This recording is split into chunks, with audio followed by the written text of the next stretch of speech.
진정한 의미란 제목으로 말씀 증거하실 때 큰 은혜 받으시기 바랍니다.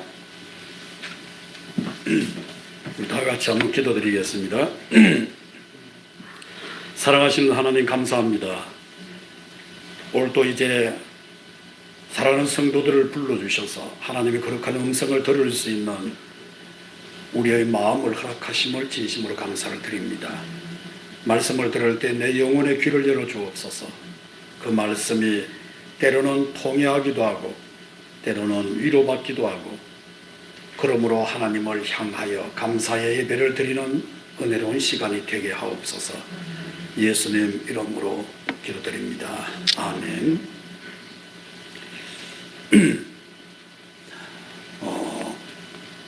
지금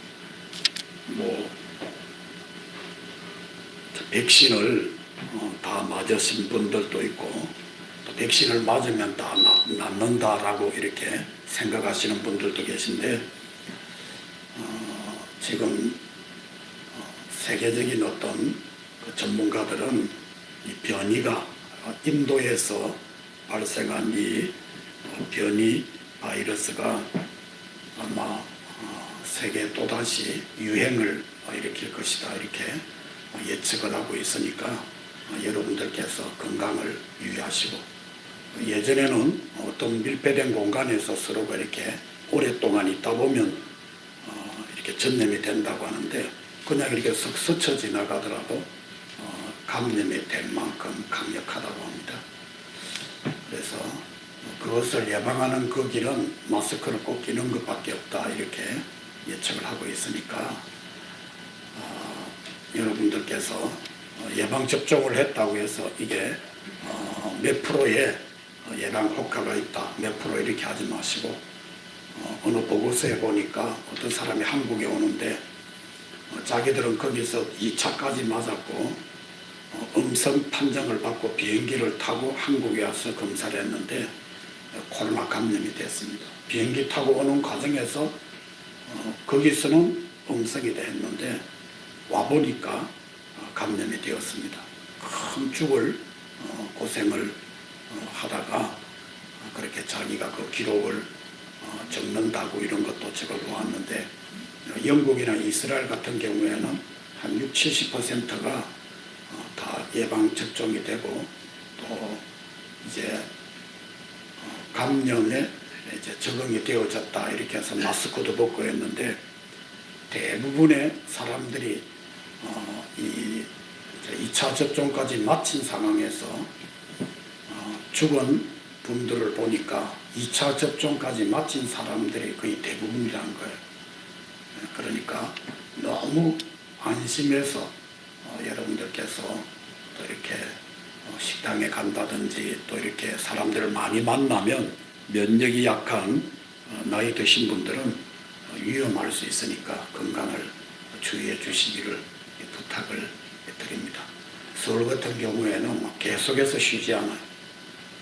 그러니까 특히 부산 같은 경우는 외국 사람들이 많이 오지 않습니까? 그러니까 여러분 건강은 기도하면서 여러분 건강을 잘 지켜주시기를 부탁을 드립니다. 오늘 읽은 이 본문의 말씀을 보니까 이스라엘에는 세 절기가 있습니다. 6월절이 있는데 이것을 일명 장막절이라고 해요. 6월절은 뭐냐? 이스라엘 백성이 애굽에서 해방을 받는 날이에요. 모세라고 하는 지도자를 통해서 그래 모세가 영웅호굴로 이렇게 나타난 것이 아니고 여러분 잘 알지 않습니까? 출애굽기에 보니까 양을 치는 이렇게 목동에서 하나님 가라고 하니까 나는 안 해요. 나는 부족해요. 말도 못해요. 그 다음 내가 간다고 한들 저 사람들이 믿겠어요. 그렇게 하다가 하나님은 내가 능력을 내가 너를 통해서 나타날 것이다. 두려워하지 말라.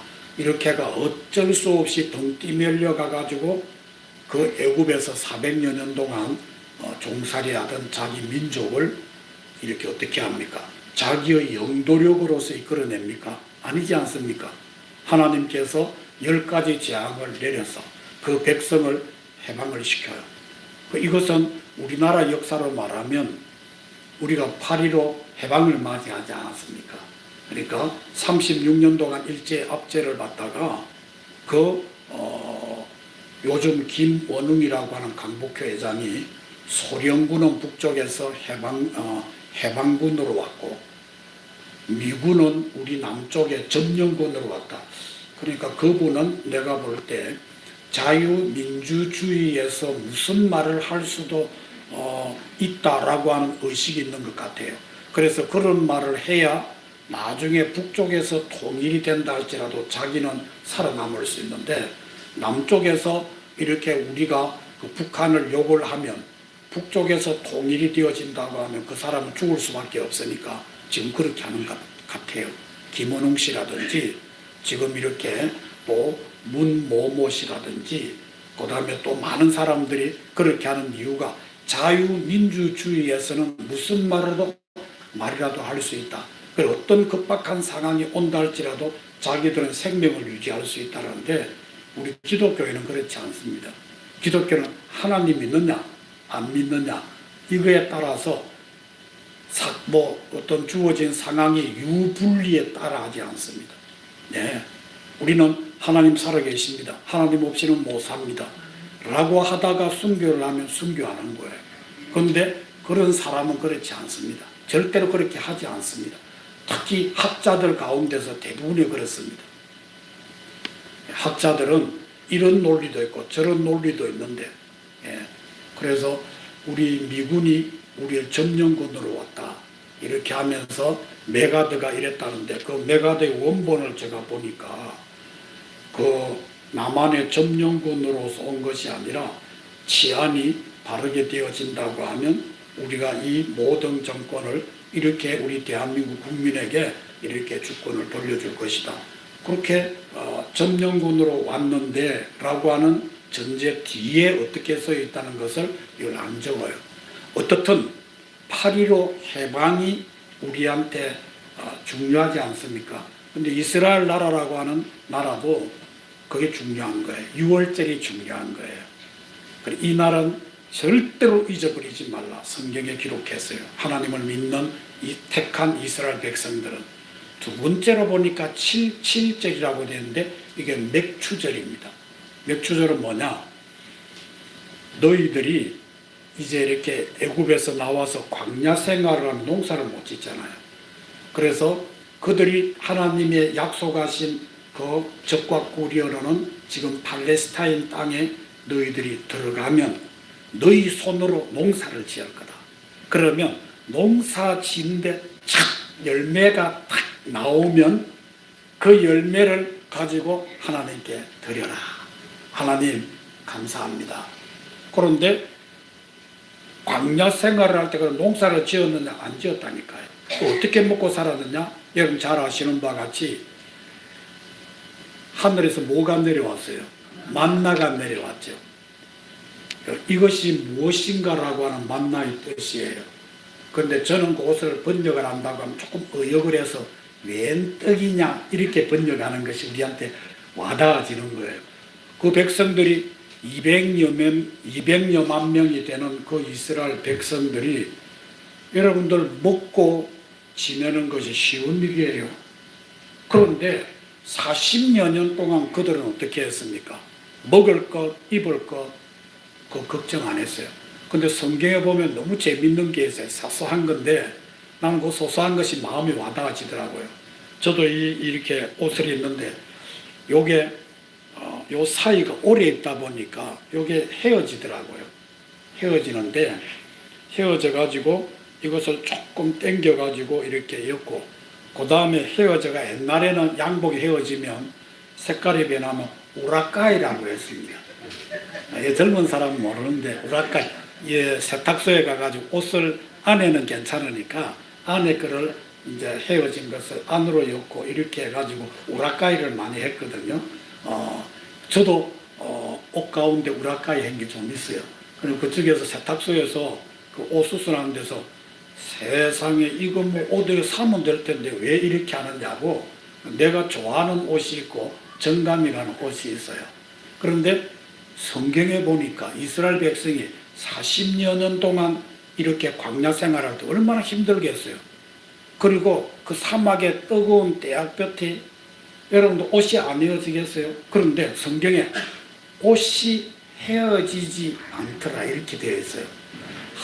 나는요, 여러분은 그냥 지나가지만은 저희 어머님이 양장점을 하셨어요. 양장점 아들이 예전에 중학교 다닐 때 아버님이 돌아가시고 중학교 2학년 돌아가시고 요 교복이 무명을 했거든. 까만 무명.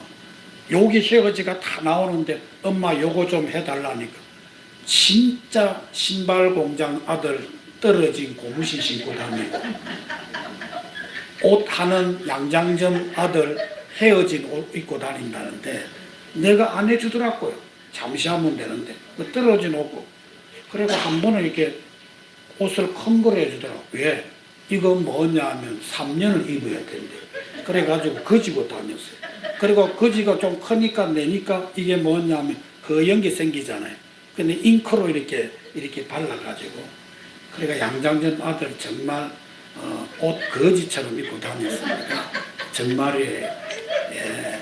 그런데 그 양장전 아들이 성경을 보는데 하나님께서 이스라엘 백성들에게 옷이 헤어지지 않게 하더라.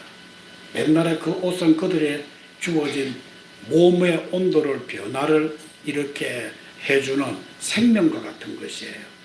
하나님이 그 세밀한 것까지 하나님이 간섭하셨다는 거예요. 그렇게 해서 이 백성들을 먹이고 입히고 이렇게 해서 하나님이 약속하신 땅에 딱 들어갔는데 그 약속한 땅에 딱 들어가니 만나가 떨어진 거예요. 그러니까 이들이 그 자기에게 분배된 땅에서 열심히 해가지고 곡식을 심었는데 삭이 나고 그 해 첫 열매가 보리 농사예요. 여러분 우리들도 그 1년 중에 첫 농사가 뭐예요? 그 보리 아니에요. 북한에 지금 보리고기 때문에 김정은이가 지금 그 군량미가 떨어지느냐 안 그러면 코로나가 왔느냐 이렇게 하는데 아마 양식의 문제일 거예요. 그런데 그 열매를 딱 보니까 너무너무 이 백성들이 감격한 거예요. 그런데 하나님께서 너희들 이 양식을 하나님께 드리면서 하나님께 감사하라. 그리고 즐거워하라. 이게 맥주절인데 영적인 의미가 있습니다. 이 맥주절은요 우리 성도들의 부활을 상징해요. 새롭게 이렇게 새싹이 나는 거 아니에요. 우리에게 틀림없이 우리 죽으면 끝이 아니라 다음에 우리가 부활의 소망을 갖고 살아가는 거예요. 그 다음에 수장절이고 초막절인데 이거는 모든 곡식이 어떻게 해요? 해서 추수감사절이에요. 이것을 새 절기를 두면서 너희들은 이것을 꼭 기억해라. 제가 몇 주 전에 우리 원용범 장로님께서 김성은 권사님께서 두 분은 부부입니다. 예, 권사님께서 뭐 신문지에 뭐를 해가지고 하나 목사님 첫 열매입니다 이러더라고요. 그래 보니까 애기 호박이더라고요. 호박의 열매가 참 걸려가지고 저 하나 주고 또 박수만 목사님 그 다음에 또 송영철 목사님 그 다음에 또 우리 김병욱 목사님 그 다음에 또 저 최지용 목사님까지 그 첫 열매 그거 첫 열매가 우리 권사님이 팔면 돈이 좀 될 텐데 그거 첫개 탁 놨다 해가지고 탁 따가지고 그게 뭐냐 하면 주의 종에게 드리는데 저한테 드린다는 것이 아니라 그 마음은 하나님께 드리는 거예요. 제가 얼마나 그 감격한지 그 저희 집사람이 잡채해가지고 잡채 있잖아요. 그래가지고 호박을 잘게 하는데 고기 연해가지고 얼마나 맛있는지 안 먹어봤죠. 예. 그리고 오이가 지난번에 첫 열매를 첫 수확을 해가지고 고추도 내가 첫 수확인데 그게 단순하게 우리가 먹고 목사가 먹고 이런 것이 아니라 그 마음속에 첫 열매는 하나님 것입니다. 그래서 저희 어머님은 저를 목사를 만들 때 첫 열매가 내놔라는 거예요. 그리고 나는 누님이 있어요. 그리고 누님이 하면 되니까 그 여자는 아니고 아들이 첫 열매라는 거예요. 그러니까 제가 밀려가지고 목사가 되었습니다. 그래가지고 하나님께서 첫 자식도 첫 열매가 있고, 그 다음에 짐승의 새끼도 첫 열매 하나님이 주셨다. 그 다음에 월급을 받을 때 첫 직장을 가지고 월급을 받고, 저도 학교 선생을 했습니다. 학교 이렇게 삼성 중학교, 삼성여고가 있는데, 그때 발바닥 첫 월급이 14만 원이었어요. 한 달 월급이 14만 원. 본봉이 10만 4천인가 그렇고, 그 다음에 뭐 기성예비 얼마부터가 또 세금을 딱 떼고 다니까 11만 뭐 얼마더라고요. 그런데 그 당시에 10,000원짜리가 있었는데, 제가 이렇게 헤아리려 하니까 하나 둘 10번만이 없더라고요. 교장 선생님은 팩팩 해가지고 막 헤아리는데, 나는 패 이러니까 뭐 안 되는 거예요. 그래가 제가 사무실에 가가지고 아가씨 보고, 아가씨 나 1,000원짜리 좀 바꿔줘 이랬어요. 그러니까 전부 다 이 큰 돈을 하는데 왜 1,000원짜리 좀 바꿔줘. 그러니까요, 총각 스님이 그야말로 1,000원짜리 자기를 부탁한다니까 막 은행에서 뻘뻘한 새 돈을 1,000원짜리 이렇게 10만 원을 딱 하니까, 야, 그 돈이 봉투에 드는데 월급 봉투 옛날에 있거든요. 두둑하더라고요. 그거를 뭐냐 하면 그쪽에서 못 헤아리고 화장실에 가가지고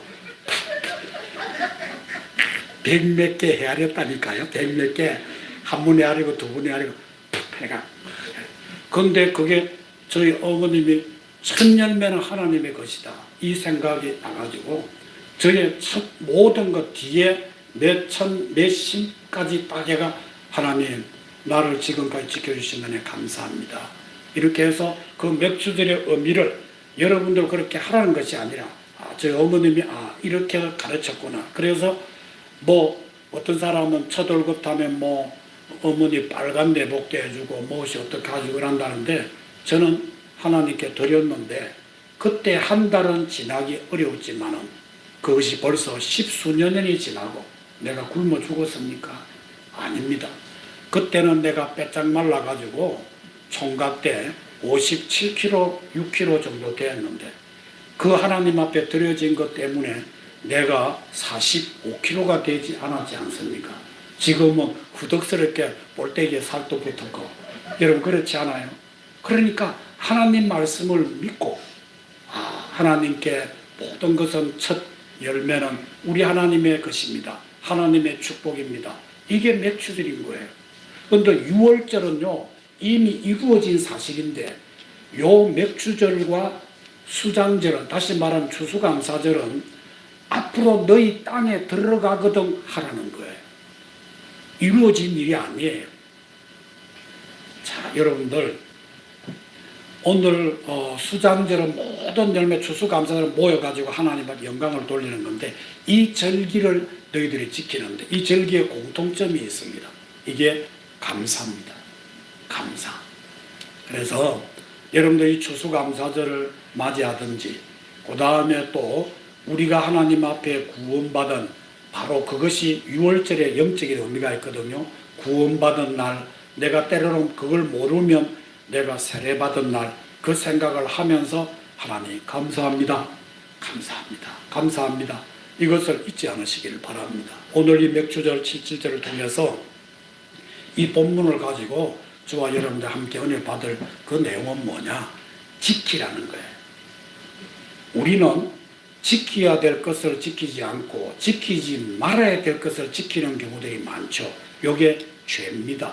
그러니까 맥주절, 그 다음에 6월절, 그 다음에 또한 초막절, 이런 이스라엘 절기를 통해서 너희들이 지금 감사의 상태를 살피면서 감사를 잃었다면 감사를 회복하라, 이 뜻이 아니겠어요? 그런 뜻이에요. 여러분들도 내 주어진 하나의 과정을 돌아보면서 감사가 잃어버렸는지 오늘 이 시간 자기를 살피면서 감사를 회복하는 은혜가 있기를 축원합니다. 그래서 어느 목사님은 감사하는 마음은 하나님의 마음이고, 감사합니다라고 하는 이 언어적인 표현은 하나님의 언어다라고 했습니다. 옳은 소리입니다. 감사합니다. 요즘 자녀들이 감사합니다 잘 안 해요. 왜 안 하냐 하니까 낳아준 것만으로도 감사해야 되는데 요즘 하는 말이 내한테 해주지 못할 건 뭐한다고 낳았느냐고 이렇게 자식들이 부모의 마음에 대못을 박습니다. 그러니까 안 그래도 해주지 못한 것 때문에 가슴 아픈데 자녀들은 그 아픈 가슴에 대못을 딱 박아버리는 거예요. 여러분들 그런 자녀가 있다면 이 교회 데려오십시오. 그러면 틀림없이 그 마음이 바뀌어서 감사하는 인생이 되어질 줄 믿습니다. 그러지 못한 남편이 있다면 교회 데려오십시오. 그 마음이 바뀌어질 줄 압니다. 저는요, 이 몇 주들이 저는 교훈에 대해서 간단하게 말씀을 드리겠습니다. 첫 번째로 뭐냐? 아까 말한 지키라는 거예요. 꼭 지키십시다. 이 뭘 지키라는가? 감사하는 마음을 지키자는 거예요. 감사합니다. 이거는 하나님의 언어라고 했죠. 감사하는 마음, 하나님이 주시는 마음이에요. 그러니까 감사합니다. 감사합니다. 뭐든지 간에 감사합니다. 감사합니다. 저는요, 어제 우리 송영철 목사님 이름을 이렇게 발음 미안하지만 어제 청소를 이렇게 굉장히 이 교회 열심히 하세요. 그래서 어제 제가 말을 했습니다. 목사님께서 우리 교회 오셔가지고 앞에서 정말 우리 어르신들이 오고 성도들이 올 때 안녕하십니까 이 말이 내 마음에 너무너무나 와닿아지고 그것이 내가 너무너무나 감사하고 하나님이 보내신 귀한 분이라고 내가 항상 느끼면서 감사하면서 미안합니다. 미안하다는 말은 우리가 거기에 대해서 이렇게 잘 이렇게 살이라든지 해주지 못한 것에 대해서 미안한 마음 가지고 있습니다. 그러니까 목사님 내가 올 때 내가 그래 바뀌어서 하는 말 받는다 하지 않았지 않습니까? 그래도 고맙더라고요. 그 말소리가 우리를 유쾌하게 만들어요. 예, 이것이 나만이 아니라 여러분의 가정에서 여러분들 우리 사회에서 또 여러분들 이 교회에 오셔서 감사합니다. 감사합니다. 이렇게 한다고 하면 하나님의 마음이 모여지는 것이고 하나님의 언어가 이곳에 풍성하게 되어지면 하나님의 축복하심이 이곳에 내리지 않겠습니까? 얼마나 좋습니까? 어디에 분쟁이 있을 수 있겠습니까? 그래서 이런 일들이 벌어질 수 있으니까 이거는 지키면 된다가 아니라 이거는 꼭 지켜야 돼요. 어떤 마음이냐? 감사하는 마음. 이걸 지켜야 돼요. 두 번째로는 보니까 과거에 힘들었던 고생하던 때를 절대로 잊지 말고 기억하라는 거예요. 우리가 16장 10절 이하에 너희의 과거에 너와 10절 10절을 보십시오. 7절을 지키되 내 하나님 여호와께서 내게 복을 주신 대로 내 힘을 헤아려 자라는 마음을 드리고 11절 우리가 이렇게 보면 잊지 말라는 거예요. 이 날을 절대로 잊지 말라. 힘들었던 때를 잊지 말라. 자, 오늘 우리들이 잘 살게 되고 여유가 있게 됐다고 자부하게 될 때 바로 그때에 자칫 잘못하면 내가 잘나서 되었다고 생각을 하고 교만하게 되는 것이 우리 인간들의 죄악된 본성입니다. 이것은 여러분의 주어진 삶만이 아니라 교회에서도 그렇습니다. 교회가 개척하다가 교회가 부흥하면 개척교회에 주어진 목사님 성도들의 주어진 마음을 헤아리지 못합니다. 그래가지고 뭐 3년 하면 됐지 2년 하면 되었지 그 개척교회 목사님 찾아오면 만나지도 않고 제가 어떤 때는요 큰 교회에 있을 때 그 목사님이 내가 바쁘다 보니 만날 수 없으니까 주일 새벽에 기차를 타고 대구에 와서 나를 만나고 목사님 어렵습니다. 그렇게 목사님 주일을 앞두고 너무 힘이 드니까 와가지고 만나고 가는 이런 일들을 제가 보았습니다. 예전에 어려울 때 그것을 큰 교회는 잊어버립니다. 헤아리지를 못합니다. 아픈 사람을 헤아리지 못해요. 이스라엘 백성들이 애굽에서 종로로 갈 때 얼마나 힘들었습니까? 광야 생활 40년 할 때 얼마나 힘들었습니까? 그리고 너희들이 이제는 그곳에 들어가서 하나님의 약속한 땅에 들어가면 너희들이 부해지면 나라가 강성하면 너희들 이 날을 딱 정하고 예전에 너희가 어떻게 살았던 과거를 돌아보면서 너희들 그때를 기억하라는 거예요. 어려울 때를 기억하라는 겁니다. 지난 과거를 돌이켜보면 내가 똑똑해서 살아온 것이 아니지 않습니까? 이스라엘 백성이 애굽에 나올 때 자기들이 어떤 히어로, 능력 있는 지도자를 잘 만나서 온 것이 아니지 않습니까? 하나님의 전적인 은혜입니다. 지난날 돌이켜보면 수없는 환난 속에서 나와 함께 하시며 나를 건져주시고 지켜주셨던 분은 바로 하나님이십니다. 하나님이십니다. 지금 내 모양이 이렇다고요? 아니에요. 여러분들 그래도 내 모양이 이렇다 할지라도 어떤 면에 있어서는 힘든다 할지라도 그러나 내가 여기 있지 않습니까? 그것이 하나님의 은혜 아닙니까? 하나님의 사랑 아닙니까? 나의 가족이 있었고 나의 주위에 사람이 있었고 내 교회가 있었기 때문에 내가 여기에 있는 겁니다.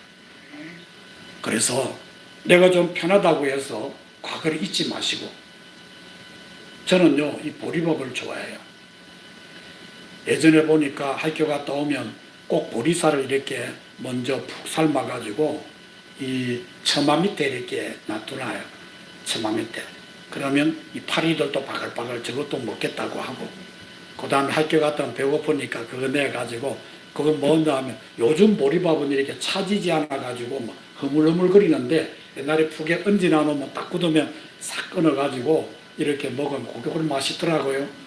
그런데 어떤 분은 나는 보리밥 안 먹는데요. 옛날 가난한 시절 보리밥 먹어서 징글징글하다는 거예요.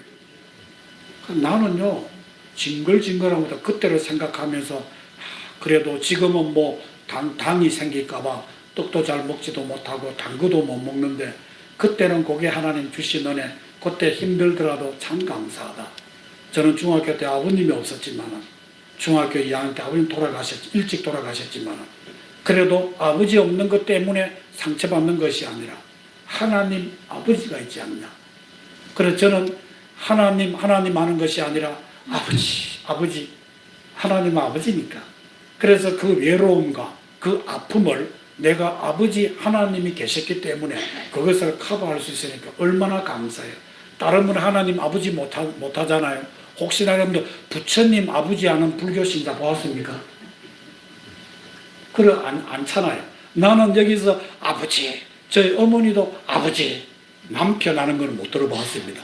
그런데 기도하실 때 항상 남편 같은 하나님, 그다음에 아버지 같은 하나님 이런 거는 내가 들어보는데 나 하나님이 어머니 남편이 됐는지 모르겠지만 그래도 저는 아버지 이게 너무나 내 주어진 공백, 내 주어진 아픔을 아버지 하나님께서 나를 삼해 주시고 나를 위로해 주신 것이 얼마나 감사한지 얼마나 감격스러운지. 그래서 내 고통스러운 때를 돌아보면서 교만하지 말고 감사를 회복하는 여러분 되시기를 바랍니다. 그리고 세 번째로 보니까 이제 감사를 좀 뭡니까? 이 감사의 신앙을 꼭 회복하십시오. 저희 교회에서 저는 이렇게 헌금에 대해서 어떤 목사님은 안 하는 것은 직무유기다 이러는데 나는 여러분들이 좀 감사 예물을 좀 많이 들으면 좋겠어요.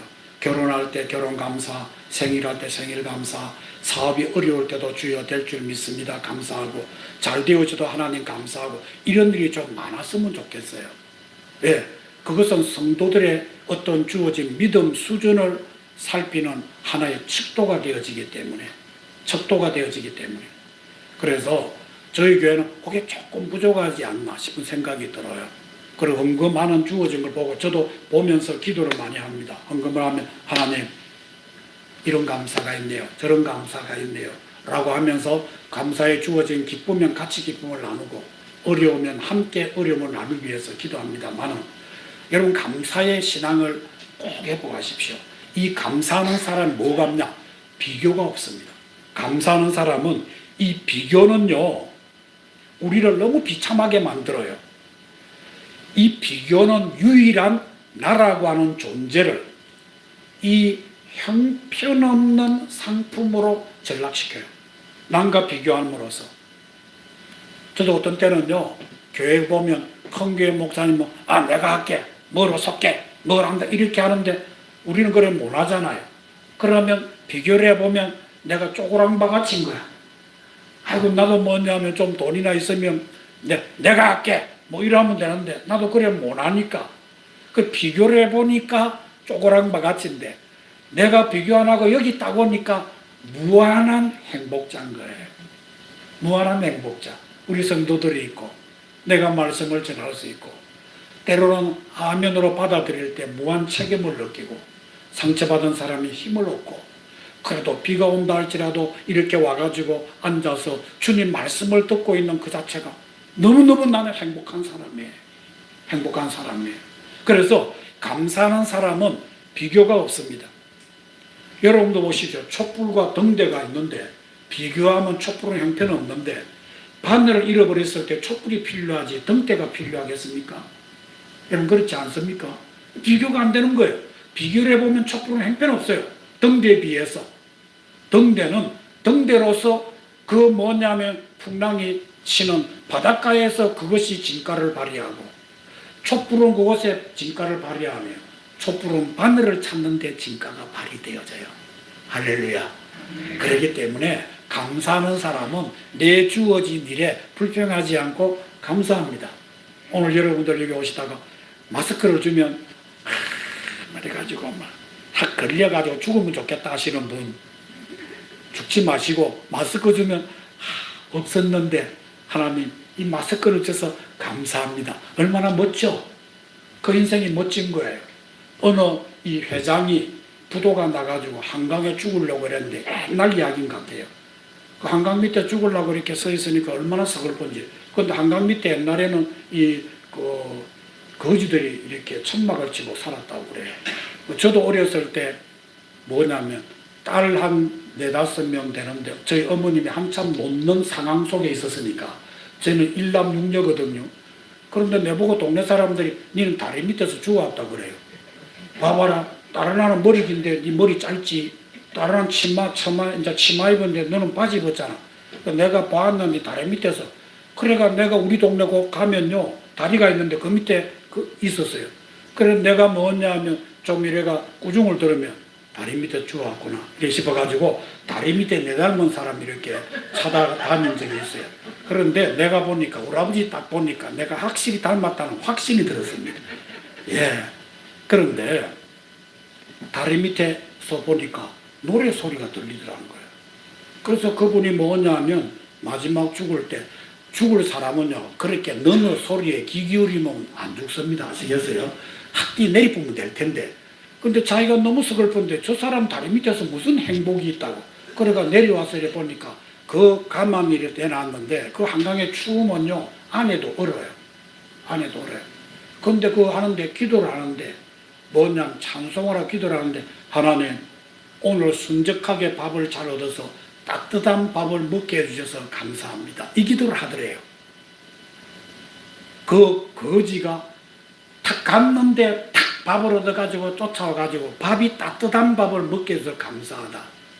그래서 그 사람이 물었대요. 당신은 거지에 얻어먹는 주제에 뭐가 감사하냐고.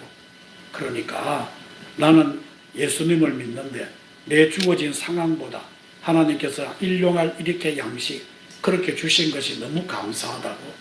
그리고 그 사장이 거기에 충격을 받고 자기가 다시 사업을 회복을 했고 그 주위에 가난한 사람에게 눈을 돌렸다는 이런 예전에 그 이야기를 제가 읽은 적이 있습니다. 옳습니다. 옳습니다. 예. 비교를 하니까 그렇지. 보통 보면 자살한 사람들 우리들은요 그 어느 회장이 자기 사무실에 뛰어내려 죽었다 뭐 이렇게 하는데 우리들은 그렇게 죽으면 몇 번 죽고도 남는 사람들 아닙니까? 여러분들 그렇게 죽을 이유 없어요. 감사해야 돼요.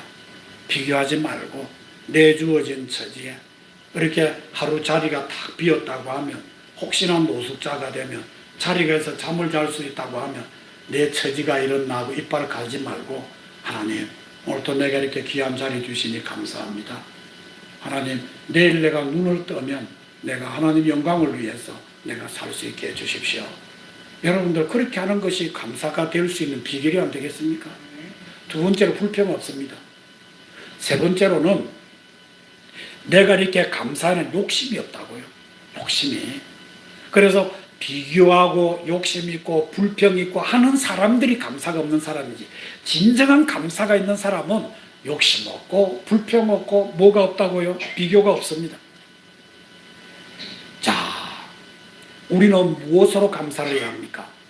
삶 자체가 다 감사합니다. 오늘의 생명도 하나님이 주신 것이니 감사할 일입니다. 오늘의 양식도 하나님 주신 것이니 감사할 일입니다. 오늘 이렇게 음식을 해보니까 우리 권사님이 맛있는 건 너무 해야 하더라고요. 내가 미리 말하면 여러분들 또 그거 할까봐 기대하시고 고대하십시오. 아, 오늘 도시락 보니까 막 밥도 얼마나 꼭꼭 넣고 이래가지고 혹시나 또 소화가 안 되면 어떻게 할 정도로 이렇게 맛있는 반찬과 그다음 이렇게 하는데, 여러분들 미래를 내일은 어떻게 할까 하지 말고 오늘 주어진 그 일에 어떻게 해요? 일용할 양식을 하나님 주시니 감사합니다. 오늘의 직장과 일터의 복도 하나님이 주신 것이니 감사한 일입니다. 우리 가정을 지켜주시고 우리 나라를 지켜주신 하나님께 감사하십시오. 저는요, 어느 정당과 상관없이 이 나라가 잘한다 못한다 이거 상관없이 제가 살아온 과정을 살펴보니까 그때 맨날 제가 어릴 때보다 젊을 때보다 지금 뭐니 정치를 잘하니 못하니 하는 그거 그때에 비하면 너무나 천국입니다.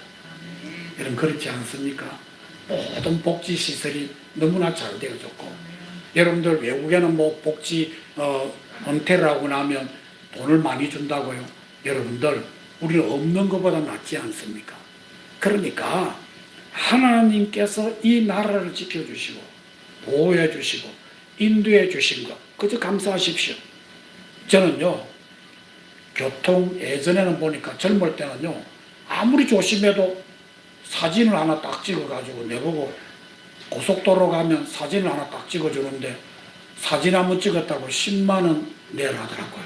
그게 보니까 가속으로 가면 가속 카메라가 나를 딱 찍어주는데, 나는 한 친구가 야, 니고 경주 가는 어디에 니 가면 사진 찍어주는데 10만 원 줘야 된대. 그런 사진은 해봐라. 니 차 타고 가면 딱 찍어준다. 얼굴까지 딱 찍어준다 그래요. 어떻게 하느냐 하면 한 120km 딱 가면 딱 찍어준대요. 나중에 보니까 과태료 사진이더라고요. 그런데 젊을 때는 뭐 급한 것이 많고 갈 때도 많은데 요즘은 그런 게 안 날라오니까 감사해요. 여러분들 작은 일이지만은 언제 어디서나 항상 생각을 하면 감사가 되어져요. 지금까지 지내온 것 주님의 크신 은혜라. 한이 없는 주의 사랑 어찌 이루 말하랴. 예, 하나님의 말씀을 믿는 것이 신앙이 아닙니까? 기도 응답은 믿을 때 응답이 되어지는 거예요. 참다운 신앙은 무엇을 알 수 있습니까? 감사로 알 수 있습니다. 감사로. 그래서 감사의 신앙을 여러분들 회복하시기를 진심으로 바랍니다. 이제는 내 입술로서 감사합니다.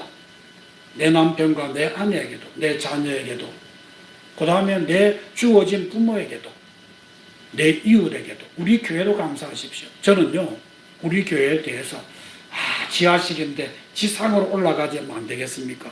옛날 카타콤에서 신앙생활했던 그 지금 있는 로마 그 지역에 가면요, 아이가 딱 태어나면 그 지하실에서 태어나면 거기서 신앙을 하나님을 안 믿으면 나가 살면 돼요.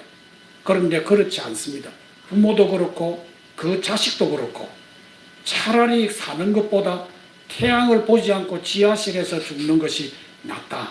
그래서 그 카타콤에 해골들이 수없는 해골들이 있대요. 신앙의 자유를 위해서 하나님을 잘 믿기 위해서 그 사람들은 주어진 지상의 생활을 거부하고 평균 수명이 얼마인 줄 압니까? 태양을 안 보면서 평균 수명이 30대 미만입니다. 그래 살면서도 신앙을 지켰어요. 신앙을 지켰어요. 우리들은 이런 좋은 환경 속에서 거기에 비하면 이 지하실은 얼마나 좋아요. 예.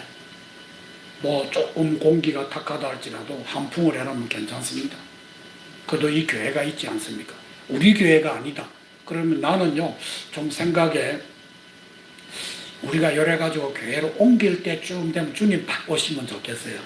예, 있을 때 뭐 교회 짓고 빚 내고 하는 것보다 우리가 이럴 때 주님이 딱 오시면 전세교회 요래 서고, 달새교회 여기 서고, 백명교회 목사도 앞에, 하나님 그리 안 합니다. 하나님 그렇게 하신 하나님이 아니세요. 그러니까 환경이 어떻나 이게 탓하지 말고 여기에서 내 신앙이 어떻는가, 감사를 회복하는가, 거기에 집중하시라고요. 네. 그리고 11절과 12절에 보니까 내 이웃 가난한 사람을 향해서 맥주 감사절은 베푸라는 거예요. 여러분들 우리 주위에 가난한 사람 얼마나 많아요. 이 나라가 이렇게 발전될 가난한 사람 없다고요? 아닙니다. 정말 혜택을 받아야 될 사람은 받지 못하고 있어요. 그러면 사회에 주어진 정책으로 해야 됩니까? 아닙니다. 정책으로 원하는 것은 우리 교회가 실핏줄처럼 해서 이 교회가 베풀어야 돼요. 맥주절은 너만을 위해서 산 것이 아니라 이웃을 생각하면서 이웃을 베풀라는 거예요. 교회만 하기를, 나라만 하기를 바라지 말고 여러분이 하시라고요. 여러분이 베풀어요. 여기 레위인과 너희 중에 객과 고아와 가부가 함께 내 하나님 여호와께 자기의 이름을 두시려고 택하신 곳에서 내 하나님 여호와 앞에서 즐거워할지니라. 베풀라는 거예요. 이런 객들을 위해서, 이런 소외된 자를 향해서 우리가 베풀어야 돼요. 어떤 이 모녀가 3명이 죽었습니다. 그래서 시신 냄새가 나서 문을 열어보니까 이분들이 그 젊은 자기 20대 되는 딸들은 직장이 안 돼서 그 주어진 고지서, 그 다음에 그 나라에서 나오는 것도 보니까 혜택을 못 받았더라고요. 자녀 젊은 아이가 있으니까. 그래가 굶주려 죽었어요. 여러분들 교인들이 다 흩어져서 뭘 봅니까? 우리가 할 수 없다고 하면 여러분이 하면 되지 않습니까? 그래서 맥주절은 이웃을 위해서 좀 헌신 좀 하라. 그리고 또 있습니다. 그리고 여기 보니까 맥주절은 하나님 앞에 10절에 보니까 자원해서 예물을 드리라는 거예요. 너희가 첫 열매를 거두었으면 자원하는 예물을 드려라. 그래서 좀 주님 앞에 헌신을 회복하라. 너무 자기 자신만을 위하고, 어떤 사람은 여행을 가기 위해서 요걸 좀 모아가지고 뭘 하기 위해서, 여러분들 그것도 필요합니다만 하나님 앞에 드려지는 예물에 대해서 아까워하지 말라는 거예요. 하나님 앞에 드릴 때는 드리라는 거예요. 하나님이 많은 걸 드리면서 조금 쳐주는 것이 아니라 조금 드리는 것을 많은 것으로 쳐준다는 게 하나님 아니에요. 하나님 앞에 드릴 때 자원하는 마음으로 드리십시오. 그리고 나도 오늘 어느 책을 읽어보니까 우리는 예물에가 자식한테 물려준다고 그러는데, 여러분들 그 자식은 좋은 이웃이지 내가 거두어야 될 자식은 뭐냐면 그거는 책임은 아니에요. 결혼해서 보내면 그 자녀에게 책임을 맡기고 그 주어진 것을 가지고 베푸십시오. 이웃을 베푸십시오. 가난한 사를 향해서 베푸십시오. 하나님 앞에 창고에 쌓도록 여러분들 예물을 드리십시오. 그리고 마지막입니다. 모든 일을 즐거움으로 하랬습니다. 즐거움으로. 그래서 이 주어진 맥주절은 즐거워해야 돼요. 교회는요, 즐거움이 있는 곳이에요. 슬픔이 바뀌어서 기쁨이 되어지고 고통이 바뀌어서 축복이 되어지는 장소가 이 교회입니다. 이 맥주를 통해서 저와 여러분들 잃어버렸던, 아니 생각해보지 못했던 감사를 이제는 다시 한번 돌이키십시오. 지금 내 마음에 불평과 원망과 아픔이 나를 짓누르고 있다고 하면 오늘 우리 주님께서 그 아픈 마음을 주님의 보드러운 손으로, 주님의 그 위로의 손으로 치유받아지기를 축원합니다. 그리고 이제는 내 인생에 있어서 기쁨과 찬양이 넘치는 감사의 신앙이 회복되는 은혜가 있기를 주의 이름으로 축원을 드립니다. 기도하겠습니다. 하나님 감사합니다. 정말 감사의 신앙을 회복하게 하옵소서. 이 맥주를 통해서 가난한 이웃을 향해서 나의 주어진 움켜진 물질을 이제는 베푸는 손이 되어지게 하시고, 아픔을 당한 자들에게 기쁨을 줄 수 있는 축복된 자들이 되게 하옵소서. 이 교회도 아버지 항상 베풀기에 인색하지 않게 하시고 우리 주위에 많은 상처받은 자들, 아픈 자들, 외로운 자들에게 좋은 이웃이 되는 교회, 함께 즐거움을 나누는 교회가 되게 하옵소서. 예수님 이름으로 기도드립니다. 아멘. 시간 우리 찬양 영상을 보시면서 준비하신 인물 변호하도록 하시겠습니다.